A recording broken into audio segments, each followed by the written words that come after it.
کے رہنما نتھیا گلی میں اس وقت میڈیا سے بات کر رہے ہیں، جبکہ دوسری جانب شیخ رشید کراچی پہنچے ہیں اور وہ بھی میڈیا سے بات کر رہے ہیں۔ جی سر، رپورٹ سبمٹ ہو جائے گی۔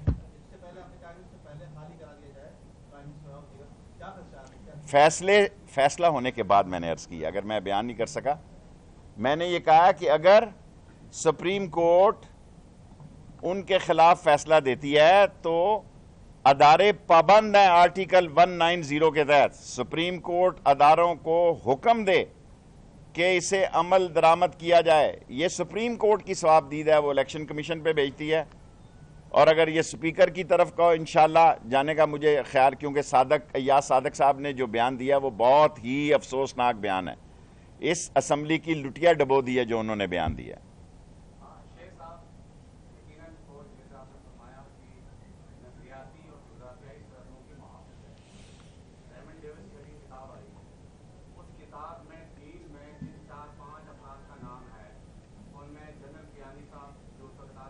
میں نے پڑھی ہے، ہاں جی۔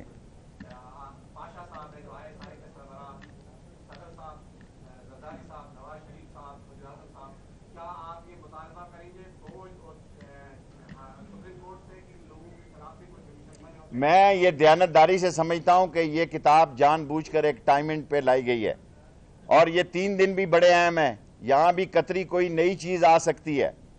یہ پیسے کا بزنس مین جو ہوتا ہے، دنیا میں اس کا نیٹ ورک ہوتا ہے، دنیا میں business man, business oriented politician کے اندر پھپھرا نہیں ہوتا، وہ کہتا بہت ہے جناب علی کہ میں لڑائی کروں گا، میں وہ کیا ہوتا ہے نہیں کروں گا، ایک انہوں نے سپیچ فرمائی تھی، وہ جملہ تھا کہ میں سرنڈر نہیں کروں گا، وہ سرنڈر بھی کرتا ہے اور 10 کے 10 معافی بھی مانگتے ہیں تحریری سعودی عرب جانے کے لیے۔ 3 روز میں رپورٹ سبمٹ ہوگی۔ میں 8 ہفتے بار بار چیخ رہا ہوں، پہلے 10 کہہ رہا تھا، اب میرے حساب سے 15 دن اور استعمال ہو گئے ہیں۔ 8 ہفتوں میں، بلکہ 6 بھی ہو سکتے ہیں، 8 ہفتوں کے اندر انشاءاللہ تعالی پاکستان کا بر صغیر کا اہم فیصلہ آئے گا۔ اسی لیے میں نے 13 اگست کو عوامی مسلم لیگ کا جلسہ رکھا لیاقت باغ میں۔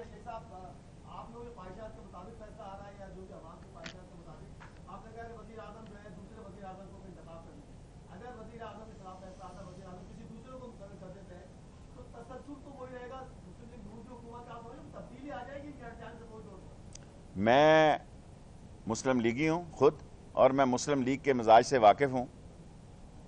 یہ خاندان جو ہے، جب ان کو جھٹکا لگا اور اگر یہ نااہل ہو گئے تو مسلم لیگ کی نون کی یہ حالت نہیں ہوگی۔ 30-35 ممبر تو سٹینڈ بائی بیٹھے ہوئے ہیں کہ انہوں نے کیا فیصلہ کرنا ہے۔